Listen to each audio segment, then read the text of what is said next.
네, 반갑습니다. 네. 예전에 제가 이제 군법당에 있을 때요. 이제 법회 때 장병들이 오면 뭐 인과응보, 업보 이런 얘기들을 해주니까 이게 좀 딱딱하고 좀 재미없어 하더란 말이죠. 그래서 이제 그때 시크릿이라는 어떤 다큐가 있었습니다. 그래서 그 일부를 좀 이렇게 좀 뽑고 또 뭐 영화라든지 또 뭐 몇 가지 영상들을 좀 따와가지고 이렇게 보여줬더니 너무 신기해하는 거예요. 이게 시크릿의 끌어당김의 법칙에 대한 영상을 보고서는 너무 신기해하면서 되게 막 새로워하더라고요. 그래서 야, 희한하다. 여기 내가 인과응보, 인과업보 얘기할 때는 그렇게까지 이렇게 막 집중을 안 하더니 이 서양에서 나온 이런 끌어당김의 법칙 뭐 이런 얘기를 하니까 되게 솔깃해 하길래 좀 놀랐던 적이 있었어요. 그리고 그 당시 이 시크릿이라고 이름을 붙여가면서까지 비밀이다 이러면서까지 끌어당김의 법칙 이런 것들을 다큐로 하면서 상당히 많은 사람들의 이제 호응을 이끌었던 것 같아요. 근데 이것이 이 현상 세계에 대한 그 인과의 법칙입니다. 인과 업보의 법칙이죠. 업을 지으면 거기에 따른 그 과보, 결과를 받게 된다라는 이런 법칙을 얘기합니다. 그 사실은 이 현상 세계는 이 현상이라는 현실이라는 이 꿈의 세계는 이 꿈의 세계 나름의 그 법칙이 있단 말이죠. 그래서 그것을 우리가 잘만 쓸 수 있다면 기왕 꿈을 꾸면서 현실을 사는데 좀 더 재밌는 꿈, 또 내가 원하는 대로 뭔가 삶을 이루어낼 수 있는 그런 꿈도 꾸면서 살아갈 수 있으리라는 것이죠. 부처님께서는요, 이런 인과응보에 대한 이야기들을 어찌 보면 좀 이제 대기설법이라고 해서 처음에 뭐 실론, 개론, 생천론이라고 해서 아주 쉬운 법문들을 하셨습니다. 계율을 지키고 착한 일을 많이 하면 어떤 곳에 태어나는지, 또 착한 계율을 지키는 일들을 하면 또 어떤 삶이 드러나는지, 이런 어떤 인과응보적인 이야기들을 하는 것을 통해서 사람들을 먼저 쉽게 말해 사람이 되도록, 먼저 깨닫도록 그렇게 이제 일깨워 주셨단 말이죠. 그래서 사람이 좀 윤리 도덕적인 삶을 살고 또 이러는 것들도 무시하지 않으셨단 말이죠. 그래서 오늘은 제가 전에 써놨던 이야기들 중에 몇 가지를 좀 읽으면서 이 이야기를 좀 해보도록 하겠습니다. 상대방을 무시하면 머지않아 무시당할 일이 벌어진다. 상대를 멸시하는 것은 곧 나 자신을 멸시하는 것과 같다. 무시하는 습관은 업이 되어 나를 무시할 사람을 끌어온다. 이런 이야기를 했어요. 일체 모든 존재가 둘이 아니기에 상대에게 행하는 것이 곧 나 자신에게 행하는 것이다. 남을 돕는 일이 곧 나 자신을 돕는 일이다. 상대방에게 경험하게 해주는 것이 곧 내가 경험하게 될 현실이다. 나와 상대가 둘로 떨어져 있지 않단 말이죠. 서로가 긴밀하게 연결되어 있고 연기적으로 연결되어 있을 뿐 아니라 너가 바로 나 자신인, 둘이 아닌 하나로서 연결되어 있기 때문에 내가 상대방에게 어떻게 하느냐는 내가 나 자신에게 어떻게 하느냐와 다르지 않은 일이란 말이에요. 내가 상대를 습관적으로 무시하고 아주 시비하고 괴롭히고 이러는 사람들이 종종 TV 언론에 나오잖아요. 저도 그런 TV에서 나오는 이제 갑질하는, 그러니까 직장 상사나 사장이나 뭐 심지어 회장 뭐 이런 분들이 그 부하 직원들한테 막 갑질을 하는 그런 영상들을 막 뺨을 막 때려가면서 욕을 해가면서 그렇게 막 갑질을 막 심하게 하는 그런 사람들을 봤었고, 요즘에는 좀 그렇지 않은데요. 이 사람들이 정말 어리석은 사람들인 거죠. 하나만 알고 둘은 모르는 정말 어리석은 사람들인 거예요. 이 진실에서는 내가 상대방을 무시하고 괴롭히고 갑질을 하면 그게 내가 나 자신에게 하는 것과 다르지 않단 말이에요. 내가 내 안에서 그것이 나가는 거잖아요. 그래서 상대방을 무시하는 건 곧 나를 무시하는 거라서 머지않아 미래에 내가 누군가에게 무시당할 수밖에 없는 일을 끌어당기는 것과 똑같아요. 그게 바로 끌어당김의 법칙입니다. 내가 남들을 무시하면 내가 무시당할 수밖에 없는 현실이 내 미래에 끌어당겨집니다. 내가 누군가를 칭찬하고 찬탄하면 내가 칭찬받을 수밖에 없고 찬탄받을 수밖에 없고 존중받을 수밖에 없는 현실을 끌어당기는 것과 똑같아요. 그런 일이 내 인생의 현실이 됩니다. 한 번 사람이 인생에서 한 번 큰 충격을 받고서 성격이나 인생이 확 뒤집혀지는 일이 있기 전이라면 어지간한 사람들은 자기 업 따라 자기가 했던 습관 따라가기 쉽거든요. 그걸 무명업식이라 그래요. 12연기에서의 무명행식이죠. 어리석은 마음 때문에 그동안 했던 행위들, 내가 자신의 삶의 습관으로 남들을 무시하고 비웃고 조롱하고 남들을 짓밟는 이런 것들을 행하는 것이 습관이 되어 있다면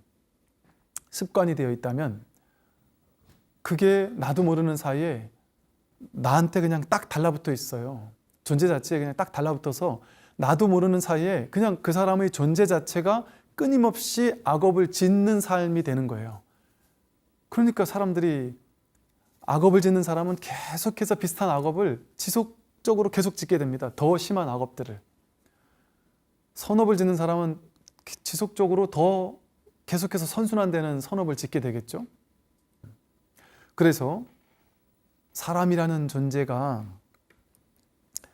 내가 직접 짓는 업도 중요하겠지만 제가 많은 사람들을 이렇게 만나보면 이런 사람들이 있습니다. 내무반에 신병이 하나가 새로 들어왔을 뿐이에요. 혹은 그 내무반에 아주 말썽 부리고 밑에 사람들을 괴롭히던 병장 하나가 전역했을 뿐이에요. 그런데 내무반 분위기가 완전히 달라지는 거 있잖아요. 완전히 이렇게까지 근원적으로 달라질 수 있다고? 깜짝 놀랄 정도로 달라집니다. 하루아침에 지옥이 극락으로 바뀌기도 해요. 그 병장 하나 전역한 것이. 그 병장 하나가 전역을 하고 나서요, 그 내무반 친구들이 하는 얘기가요, 정말 살 것 같다. 내가 이제 정말 살 것 같다. 너무너무 모든 사람이 벌벌벌 떨고 있었던 거예요. 근데 또 놀라운 것은 그렇지 않아도 그렇게 해서 살 것 같았는데 이등병이 한 명이 들어왔는데요, 너무나도 긍정적이고 막 밝고 에너지 넘치고 모든 사람을 막 그냥 기쁨을 넘치게 해주는 에너지를 가진 친구가 들어왔는데 불과 한 달 사이에 일어난 일이라는 거예요. 그게 한 명 나가고 한 명 들어온 일이 한 달 사이에 일어났는데 어떻게 이럴 수가 있지? 한 명이 나갔고 한 명이 들어왔을 뿐인데 이 작은 변화가 그 한 30명 있는 그 내무반을 완전히 달라지게 할 수 있다는 것이 놀라울 정도라는 거예요. 그런 일이 정말 가능합니다. 여러분 모두가, 여기 계신 모든 분들이 아마 이럴 거예요. 내가 어떤 회사를 갔는데 그 회사가, 내가 그 회사를 가면 밑에 사람들이 막 벌벌 떨면서 무서워하고 두려워하고 될 수 있으면 눈 안 마주치려고 하고 도망치려 하고 이런 사람이 있는가 하면, 또 우리 주변에는 그 사람이 그냥 바라만 봐도 좋은 사람이 있잖아요. 함께 있기만 해도 좋고, 그 사람이 회사 며칠 안 나오고 휴가를 가면 왠지 모르게 보고 싶고, 그런 사람들은요, 그냥 만나서 이렇게 대화 나누는 것만으로도 너무나도 기쁘고 막 행복감에 젖어들고요. 뭐라고 말로 표현할 수 없는 감동? 그 존재 자체가 그 감동이랄까요? 그런 에너지를 뿜는 사람들이 있어요. 그런 사람들은 그 사람이 회사를 가면 그 회사를 밝혀요. 저절로 선업을 마구 끌어당기고 있는 거예요. 본인이 선업을 지을 뿐만 아니라 본인이 많은 사람에게 짓는 선업이 또 다른 많은 사람들에게로 전파가 되어서 인다라만 그물코처럼 연기적으로 전파가 되어서 그 사람 한 사람이 무수히 많은 선업을 끌어당기는 거예요. 이걸 쉽게 말하면 다단계 같은 거 이런 비유가 적절하지 않지만 옛나라만 금무코가 그런 말이거든요. 다단계 같은 거 하면 저 위에 있는 거 하나가 밑에 사람들 무수히 많은 사람과 이렇게 연결돼 있듯이 그 한 사람이 복을 짓는 것이 그 한 사람의 칭찬 한마디가 말투 하나가 완전히 그 조직 전체를 바꿔놓는다니까요. 지휘관 한 분이 바뀌었는데요. 너무 지혜롭고 너무 칭찬을 잘하는 지휘관이 왔어요.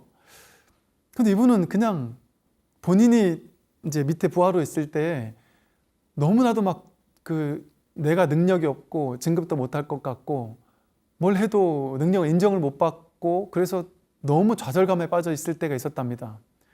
그런데 엎친 데 덮친 격으로 너무 큰 실수를 해가지고 부대에 큰 피해를 주고 그래서 너무 본인 스스로 너무 자존감이 뚝 떨어져 있을 때가 있었는데 그때 나에게는 제일 중요한 지휘관이 나를 불러가지고는 괜찮아. 너 다른 거 잘하는 거 많잖아. 그렇게 실수 안 하는 사람이 어디 있어? 하면서 본인이 실수했던 얘기, 옛날 중2 때, 대위 때 실수했던 얘기를 해주더랍니다. 그러면서 나는 그 실수 때문에 지금 이 자리까지 왔는지 몰라. 나 그 실수가 없었다면 난 이렇게까지 이 자리에 못 왔을 거야. 너는 그 실수, 그것을 통해서 너가 성장하면 돼. 그걸 통해 너가 더 좋아지면 돼. 괜찮아. 난 아무렇지도 않아. 너가 그걸 통해 더 많이 배웠으면 좋겠어. 그 얘기를 해주는데요. 자기도 모르게 막 펑펑 눈물이 나더랍니다. 그래서 그분 앞에서 막 그렇게 눈물을 많이 흘렸대요. 그러면서 이 세상에 내가 태어나서 가장 큰 실수했다고 느꼈던 순간이었는데 가장 큰 감동을 느끼면서 자기 인생이 바뀌게 된 계기가 된 때였다고 그래요. 이처럼 한 사람이요 정말 많은 사람에게 놀라운 영향을 미쳐요. 그게 바로 강력한 업입니다. 업. 여러분은 내가 단순히 이 행위를 통해서 이 업을 짓는 것만이 업이 아니에요. 존재 자체가 업을 짓고 있다니까요. 존재 자체가 그게 이제 업식이라고 하죠. 업습이 쌓여 있는 거예요. 그러니까 선한 업이 쌓여 있는 사람은 그 사람의 존재 자체가 그냥 그 사람이 우리 회사에 있는 것만으로도 너무 기쁜 거예요. 그런데 그 사람이 다른 데로 전출을 간다 이러면 너무 서글프고 눈물이 나고 그런 존재가 된단 말이에요. 그러면 그 사람은 존재 자체가 무한한 선업들을 끌어당기는 거예요. 그리고 그 사람 옆에 있으면 나도 착해지고 싶은 거예요. 그러면 그 사람은 자기 혼자만 밝은 선업을 짓는 게 아니라 주변 사람들 모두에게 선업을 지을 수 있도록 밝은 긍정의 에너지를 뿜어내주고 있죠. 그게 바로 이 선업의 중요성입니다. 내가 선업을 짓는 것은 결코 작은 일이 아니란 말이에요. 그야말로 중중무진 연기로서 내가 살아가는 동안 내내 70년, 80년, 90년 내내 나와 인연 맺은 모든 사람들을 밝게 해주잖아요. 에너지를 긍정적으로 바꿔주고 행복하게 해주잖아요. 난 이 사람과 함께 있는 것만으로도 참 기뻐, 행복해 라는 에너지를 뿜어주잖아요. 그 존재 자체가 또 다른 나잖아요. 또 다른 한 분의 부처님이잖아요. 그들이 깨달아서 부처가 된 건 아니지만 그 존재 자체에서 향기를 풍기는, 뿜어내는 그런 한 사람을 만날 때는 한 분의 부처님을 만난 것 같은 감동을 느껴요. 너무나도 이를테면 성품이 반듯하고 정말 아름다운 그리고 이타적인 이런 친구들을 만날 때도 너무나도 정말 그 감동을 느끼면서 나 아닌 또 다른 내가 이런 아름다운 빛깔을 뿜으면서 이 세상 어딘가에서 또 다른 한 분의 부처님이 또 다른 나인 그대가 한 분의 부처로서 이렇게 아름답게 이 삶을 살아가고 있구나 라는 것이 눈물 나도록 감동스러울 때가 있단 말이죠. 그 사람은 존재 자체로 무한한 선업을 짓고 있는 것과 다르지 않고 그 사람은 그냥 존재 자체가 법을 드러내는 것과 다르지 않은 거예요. 한 분의 부처님을 드러내는 것과 다르지 않다. 우리는 이럴 때 이제 나 자신을 조금 냉정하게 좀 돌아볼 수 있어야 하겠죠. 절대 자기는요, 자기 자신을 객관적으로 있는 그대로 보지 못합니다. 내가 어떻게, 어떤 모습으로 사람들에게 드러나고 있는지, 내가 어떤 업을 많은 사람들에게 짓고 있는지를, 어떤 향기를 뿜어내고 있는지를 나는 결코 보지 못해요. 신기하게도. 제가 아는 어떤 스님이, 정말 고집이 센 스님이 한 분 계셨어요. 원리 원칙주의자시죠. 근데 그분은 성품이 좋으실 뿐 아니라 되게 지혜로운 분이기도 하셨어요. 근데 되게 이게 옳은 거에 대한 어떤 그 집착이 강하셨어요. 그래서 남들 아무도 안 보는데 혼자서 해야 될 일을, 좋은 일을 도맡아서 다 하시는 그런 스타일이셨어요. 그런데 어쨌든 당신이 옳다라는 생각에 대해서는 1도 굽히지 않는 그런 성격이었어요. 고집을 절대 굽히지 않는 아주 이런 스타일이셨습니다. 고집 센 그런 성향을 공부하는데 우리 모두 다, 다른 스님들은 모두 다 머릿속에서 그 스님을 떠올렸어요. 이분이 고집하면 그분이지라고 떠올렸단 말이에요. 깜짝 놀라면서 무슨 소리를 하고 있느냐. 내 인생의 가장 큰 모토가 나는 집착하지 않고 산다는데, 나는 단 한 번도 집착한 적이 없다. 아무리 옳은 거라도 거기 집착하지 않는 게 내 인생의 모토다. 나는 집착을 안 하고 사는 사람이다. 근데 어떻게 스님들이 나한테 집착하는 사람이라고 할 수가 있느냐. 내 인생 전부가 부정당하는 것 같다. 그러면서 너무 충격을 받으시더라고요.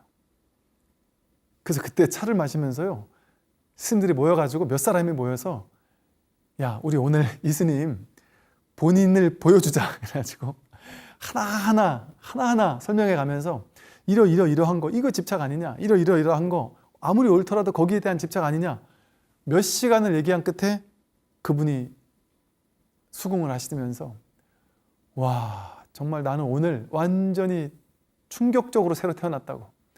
내가 이런 사람이라는 건 난 상상조차 못 해봤다. 그런데 모든 사람이 나를 이런 사람이라고 생각한다는 것이 너무 충격이었다. 그리고 내가 그런 사람이라는 걸 인정하는 것이 너무 충격이었다. 자기 자신이 자기 자신을 객관적으로 최대한 냉정하게 보는 방법밖에 없는 것이죠. 중요한 점은 내가 실제 말하고 생각하고 행동하는 업을 짓는 걸 통해서 어떤 업을 짓느냐, 그것보다도 내가 정말 어떤 존재냐, 그게 바로 내가 어떤 업을 지은 존재냐를 얘기하죠. 그죠? 내가 어떤 존재로 세상에 드러나고 있느냐, 그것을 스스로 살펴야 됩니다. 그게 업보의 법칙이거든요. 끌어당김의 법칙이거든요. 내가 무엇을 매 순간 내 인생에 끌어당기고 있느냐, 또 내가 그것을 통해서 세상을 밝히고 있느냐, 혹은 어둡게 만들고 있느냐. 외모가 되게 중요하다고 느끼잖아요. 첫인상의 외모가 그 사람을 판단하는데 되게 중요한 요소잖아요. 그런데 심리학 같은 데서 연구를 해봤더니 외모가 물론 중요한 영향을 미치는 요소이긴 하지만 더 큰 요소가 있다는 거예요. 상당히 큰 요소가 있다는 거예요. 그게 의외로 말투더라는 거예요. 말씨. 아무리 외모가 별로라도 말을 예쁘게 하고 말을 지혜롭게 하고 말 자체가, 말에서 풍겨나오는 그 알 수 없는, 그러나 누구나 다 느끼고 있는 그 말의 에너지, 말의 파장, 그런 거 있잖아요. 신뢰감, 그 사람에게서 신뢰감을 주는 말투랄까? 그런 말투가 그 사람을 전혀 다르게 판단하게 만든다는 겁니다. 쉽게 말해 똑같은 참모인데 지휘관들이 특정 참모를 나도 모르게 편애를 하는 게 빤히 보여요. 그런데 나도 그러고 싶지 않지만 왜 그러는가 보면, 외모가 반듯하기 때문에만 무조건 그러냐? 그렇지 않습니다. 외모가 아무리 반듯해도 정말 그 말투가 좀 거칠다거나 아니면 좀 너무 빤히 보인다거나 이런 사람보다는 정말 진실성 있는 사람, 또 그런 것들이 실제로 말과 행동으로 뿜어져 나오는 사람, 그러는 사람들은 나도 모르게 어떤 맹목적인 신뢰가 가는 거예요. 사람들은 누구나 그렇습니다. 요즘 여러분, 이게 제가 TV를 보면요, 이제 젊은 친구들이 막 연애하는 프로그램 같은 거 있잖아요. 혹은 이제 막 결혼해가지고 결혼 생활 막 하는 프로그램들 있잖아요. 그러면 요즘 젊은 부부들은 보니까 되게 지혜롭게 남편이 아내에게, 아내가 남편에게 정말 지혜롭게 잘하는 그런 부부들이 있어서 너무 참 신기하고 놀라움을 느껴요. 그런데 또 반대로 연애할 때도 그렇고 이제 막 결혼해서도 그렇고 자기밖에 모르고 상대방에게 뭔가 자꾸 이렇게 덕보려고 하고 뭔가 이렇게 그를 진정으로 사랑하지 않는, 자기를 우선시하는, 그래서 말투도 거칠게 나가고 이러면서 이렇게 살아가는 그런 이제 부부들을 보게 되죠. 그걸 뭐 나쁘다고 보진 않아요. 왜냐하면 이제 그 두 사람이 하나가 되어서 맞춰가는 과정이잖아요. 당연히 신혼 초반에 막 대판 싸우고 막 화도 내고 싸우기도 하고 이럴 수 있어요. 당연히 누구나 다 그런 거죠. 그런데 제가 이 마음 공부하는 많은 분들을 뵀을 때 정말 참 좋았던 점은 뭐냐면요, 이분들이 옛날에 어떤 사람이었는지는 중요하지 않아요.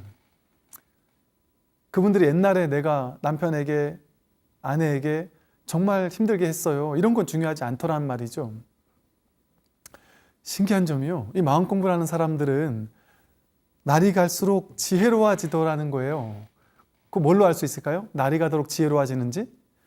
날이 가도록 남편과 아내를요, 옛날에는 나와 자꾸 안 맞으니까 막 시비 걸고 저 사람이 왜 안 바뀌느냐, 저 사람을 바꿔야 된다 생각하고 막 살았는데 어느 순간 저 사람을 바꾸는 일이 아니구나, 내가 바뀌면 되겠다 하고 그냥 그 사람의 단점은 그냥 있는 그대로 내버려 두고 인정해 주는 거예요. 그냥 어차피 내가 10년, 20년을 바꾸려고 했는데 안 바뀌었다면 이건 어쩔 수 없겠구나, 그냥 인정해 주는 거예요. 그 존재 자체로서.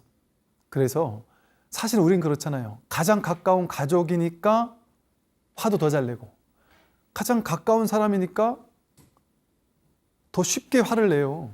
안 내도 되는 화도 내고. 그런데 사실은 그 반대죠. 가장 가까운 사람이기 때문에 당연히 더 잘해야 되는 거죠. 내 바로 옆에 있는 부처님이니까 이들에게 어떻게 하는가가, 내 아내나 내 남편에게 내가 어떻게 말하고 행동하고 생각하느냐가 내가 이 온 우주 법계 전체의 대변자로서 온 게 내 남편이고 내 아내예요. 나와 가장 가까운 인연이 바로 나와 이 법계와의 관계를 딱 드러내주는 관계예요. 그래서 사실은 가장 중요한 게, 어쩌다 한 번씩 만나는 회사 사람들한테 잘하는 거는, 그거는 진짜 잘하는 게 아니죠. 내 옆에 있는 사람에게 정말 인정받는다. 만약에 여러분이 내 아내에게 정말 당신은 훌륭한 남편이야 라고 인정한다면, 훌륭한 아내야 라고 인정하고 정말 존경하고 지혜롭다라고 인정한다면, 또 자식들의 입에서 나는 평생 우리 아버지, 우리 어머니가 가장 존경스럽다라고 할 수 있다면 얼마나 내가 정말 삶을 잘 산 걸까요? 그게 내 자식이라는 이름으로, 남편 아내와라는 이름으로 등장한 또 다른 나고 또 다른 한 분의 부처님이기 때문에 그렇단 말이에요. 그래서 시간이 가면 갈수록 결혼 10년 차보단 20년 차가 두 분이 더 아끼고 사랑하고 존중하고 배려하는 거예요. 30년 차가 되면 더욱더, 40년 차가 되면 더욱더. 이렇게 얘기하면 많은 분들이 그러세요. 스님, 그거는 교과서에 나오는 얘기고, 이 사람하고 살아보세요. 그렇지 않습니다. 이렇게 얘기를 하시는데, 이 말 잘 들어보세요. 딴 사람들은 그럴지 몰라도 이 사람은 대책 없습니다. 고쳐 써보려도 고쳐 쓸 수가 없습니다. 이렇게 생각하는 사람들이 있는데 아닙니다. 그런 사람은 없습니다. 왜? 이 사람이 부처님이기 때문에 그래요. 그리고 이 사람이 나한테 왜 왔을까요? 이 사람은 100% 나예요, 나. 내 업의 반쪽이 이 사람으로 등장한 거예요. 이 사람이 마음에 안 드는 부분이 있다면 그건 내 업이 드러난 거예요. 이 사람 때문에 힘들다면 내 업이 드러나서 힘든 거예요. 그럼 어떻게 하면 될까요? 내 업장이 소멸되면 이 사람과 나와의 업장이 소멸돼서 이 사람이 바뀐다니까요. 이거 내 문제예요. 내 문제 100%. 남편의 문제거나 아내의 문제 그런 거 없습니다. 오로지 이 세상에는 자기 문제밖에 없어요. 내 문제를 해결하는 거예요. 남편을 바꾸고 아내를 바꾸고 자식을 바꾼다? 그래가지고 행복해진다? 그건 정말 어리석은 생각입니다. 내가 밖에 나가서는 존중받고 인정받고 위대한 사람이 되고 훌륭한 사람이 되는 게 중요하고, 집에서야 뭐 집이야 어떻게 되든 가족이야 어떻든 힘들든 말든 그냥 내팽개치는 사람들도 있단 말이죠. 그게, 이런 말씀 드리긴 좀 죄송스럽지만, 자기의 어떤 그 영적인 수준이랄까요? 뭐랄까, 정신적인 수준이랄까요? 이런 수준이란 말을 써서 죄송하지만, 내가 아무리 높은 자리에 올라가고 아무리 사회적으로 높은 명예와 권력과 지위와 돈을 가지더라도 그것은 아무 의미가 없습니다. 내 가장 가까운 한 명의 인연에게 정말 존중받고 사랑받고 존경을 받고 깊은 사랑을 받는다면 그게 바로 온 우주 전체에게 사랑받는 것과 다르지 않은 거예요. 정말로, 진실로. 근데 그 사실을 모르니까, 내가 너무 어리석으니까 이 한 분의 부처님 대신 저 많은 사람들에게 많은 인기를 얻고 싶고 권력을 가지고 싶고 저 사람에게 엄청난 영향력을 행사하고 싶고 그런 거에만 어리석게도 관심이 있는 거죠. 그러니까 사회 지도층에 있는 사람들이라고 해서 다 지혜롭지 않습니다. 아까 말했듯이 갑질하는 사람도 있고요. 어리석은 사람들 많아요. 그래서 많은 사람들을 괴롭히는 사람도 많습니다.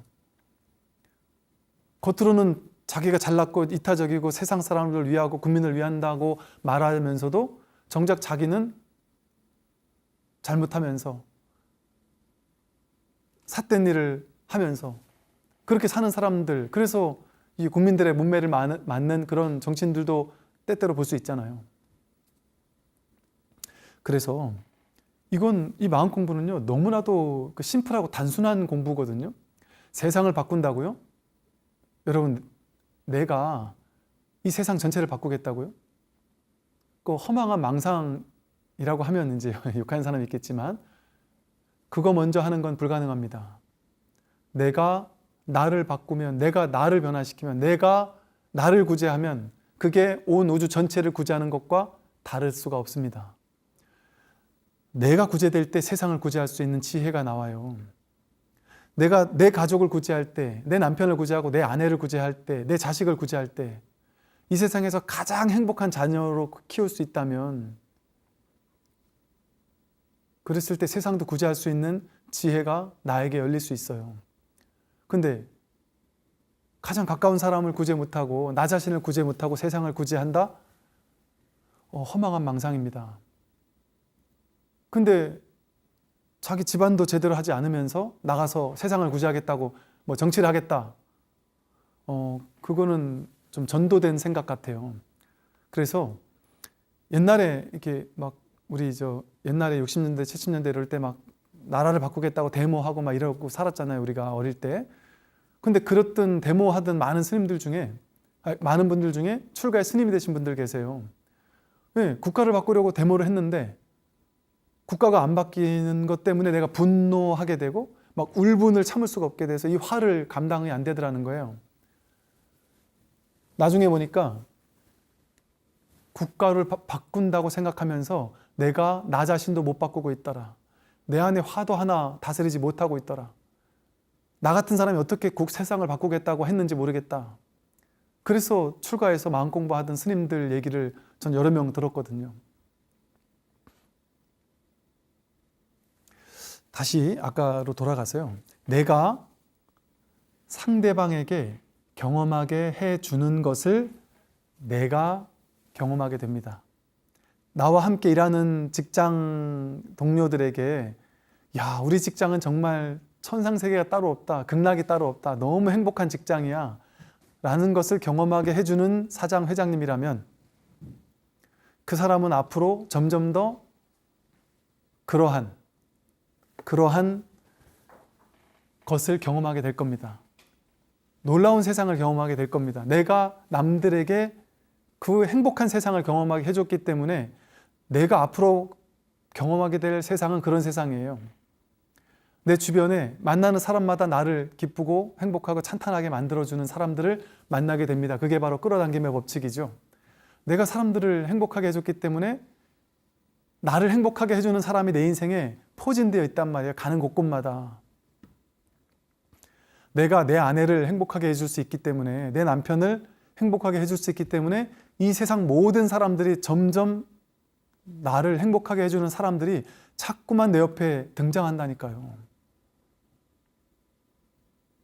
제가 이 마음 공부하는 보살님들, 이 부산의 노보살님들 전부 다 막 기복할 것 같지만 다 기복만 하는 분들이 아니에요. 부산에 보면 노보살님들 중에 정말 이 마음 공부, 선 공부, 막 선방에 오래 다니고 이러시면서 심지어는 자기 마음을 깨달은, 자기 성품을 확인한 이런 노보살님들도 은근히 많습니다. 공통점이 뭔지 아세요? 그 노보살님들, 정말 너무 아름다운 노보살님들 너무나도 겸손하시고요.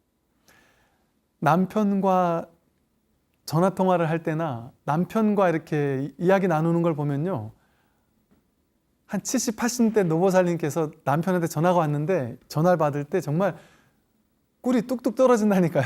제가 깜짝 놀랄 정도로 당신 그랬어요? 막 하시면서 와, 어떻게 저 연세까지 사시면서 저렇게 바뀔 수가 있지? 너무 재밌어서 전화 끊고서, 야, 보살님 정말 제 앞에서라서 그런 거예요? 아니면 원래가 그런 거예요? 그랬더니 제가 스님 앞에서라고 그럴 필요가 뭐가 있냐고.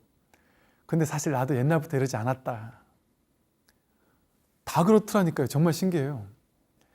이 마음 공부에서 뭐 성품을 확인했다고 할 만한 공부를 많이 했다는 노보살님들은 정말 신기하게 그 가족이 그렇게 참 이렇게 화목하고, 물론 뭐 100% 다 그렇진 않을 수 있겠지만, 이게 무조건 그것이 진리다라고 할 수는 없겠지만 그런 아름다운 모습들을 볼 수 있단 말이죠. 왜 그러냐? 남을 돕는 일이고 나를 돕는 일이라서 그래요. 내 옆에 사람을 행복하게 해주는 게 바로 나를 행복하게 해주는 일이라서 그래요. 내가 행복하고 내 가족이 행복한 게 이 세상을 행복하게 해주는 일이라서 그렇습니다. 나와 너가 둘이 아니라서 그렇습니다. 부자가 되기를 너무 과하게 빌면 오히려 가난해지기 쉽다. 부자 되기를 바라는 것은 지금은 가난하다는 것을 뜻하기 때문에 그것은 곧 결핍과 가난을 연습하는 것이다. 작은 부유함일지라도 누리고 만족하고 만끽할 때 더 큰 부가 찾아온다. 그게 끌어당김의 법칙이거든요. 내가 여기서 무엇을 연습하느냐가 앞으로 오게 될 현실을 만들어내는 거예요. 돈이 없어도 있는 것에 집중해서 만족감을 느끼면 그 만족감이 연습되니까 더 많은 만족감을 끌어당기는 거예요. 근데 없다 결핍을 자꾸 돈 없다는 얘기를 하는 사람은 어때요? 그 사람의 미래는 가난해질 수밖에 없습니다. 명품이나 물질적인 소유물로 나를 채우려고 하면 오히려 점점 더 부족하고 결핍된 나를 끌어당기게 된다. 못난 사람일수록 그 텅 빈 가슴을 물질로 채우려 하기 때문이다. 당신은 날적부터 이미 존재 자체로 완벽한 명품임을 잊지 말라. 이런 이야기를 썼는데요. 이게 보세요. 내가 나를 자꾸 명품을 좋아하고 막 화려하게 치장하는 거 좋아하고 막 물질적인 소유물로 막 채워가지고 뭐 좋은 차, 뭐 좋은 집, 뭔가 이렇게 겉에 드러나는 모습으로 남들한테 뭔가 이렇게 있어 보이기 위해서 애쓰는 사람, 그런 사람은 그 내면이 뭐가 있겠어요? 나에게 대한 자신감이 없는 거예요. 있는 그대로를 드러내고자 하는 마음이 부족한 거죠. 나에게 뭔가 모르게 좀 이렇게 부족하니까 내가 명품을 가지고 딱 두르는 걸 통해서 남들이 나를 무시하지 않도록, 이 명품이라도 하나 들고 있으면 나를 무시하지 않겠지, 내가 좀 있어 보이고 부자고 높은 사람이고 이런 뉘앙스를 풍기면 나를 무시하지 않겠지, 이런 생각을 하는 걸 통해서 그런 것을 가지고 나를 치장한단 말이에요. 그럼 그것을 가지고 나를 치장하는 이면에 뭐가 연습되겠습니까? 뭐가 업력으로 조장이 되겠어요? 나는 명품이 아니야. 나는 못난 사람이야. 그러니까 이런 걸로 치장해야지만 나는 그나마 남들이 나를 무시 안 할 거야. 이걸 연습하는 거예요. 그러면 점점 더 나는 명품으로 치장하지 않으면 모든 사람에게 인정받지 못하는 사람으로 전락하게 돼요. 명품을 사는 것 자체가 잘못됐다는 건 아니에요. 꼭 이런 것만이 아니라 뭐 다른 이유로 명품을 가지고 다닐 수도 있고요. 여러분 아드님께서 너무나도 기쁜 나머지, 어머니를 너무 사랑하는 나머지 어머니를 위해서 내가 이 큰 돈을 가지고라도 어머니 명품을 평생 들고 다니지도 않는 명품을 사드리고 싶어서 사랑으로 사드렸을 수도 있단 말이에요. 그거는 당당하게 들고 다녀도 좋단 말이에요. 이걸 편협하게 그냥 일방적으로 무조건 명품을 치장하면 안 좋다는 얘기를 하는 게 아닙니다. 들고 다녀도 좋아요. 외제차 타고 다녀도 좋고 부자가 돼도 좋고 좋은 집에 살아도 좋습니다. 얼마나 아름다워요. 그것도 좋죠. 누구에게 피해 주지 않는다면. 그걸 뭐라는 게 아니에요. 제가 말하는 낙처를 아마 아실 겁니다. 그 내 마음에 제가 앞에 전자로 말했던 그런 마음으로서 그걸 치장하고 있었다면 그것은 내가 나를 오히려 괴롭히는 것이고 오히려 자기가 못났다라는 것을 더 연습하는 것이라는 것이죠.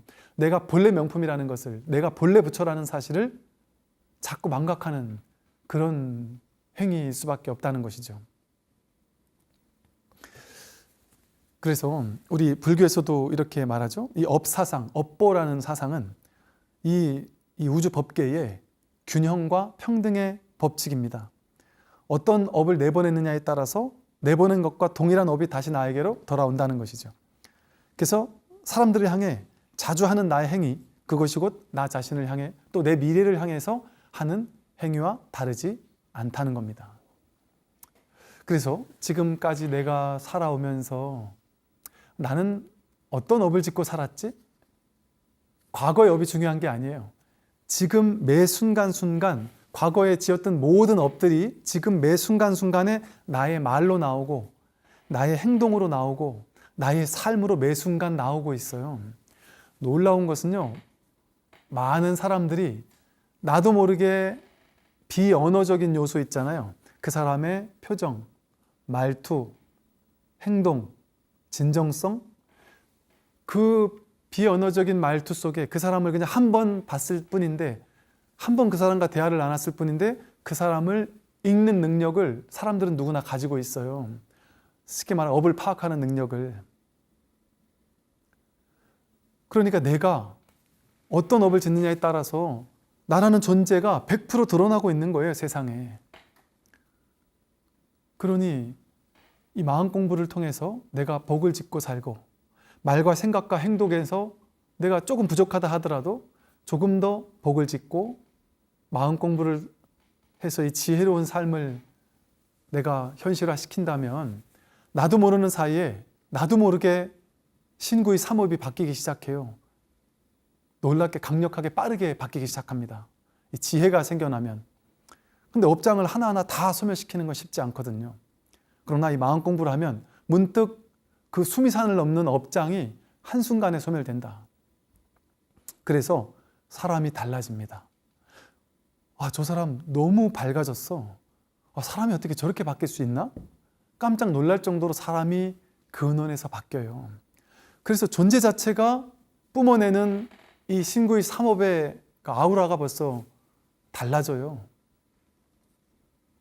그러니까 앞으로 남은 인생은 존재 자체로서 무한한 사람들에게 무량 대복을 짓는 사람이 돼버려요. 무한한 선업을 그냥 저절로 구족하게 되는 그런 업을 그냥 존재 자체로서 업을 짓는 사람이 돼버린다.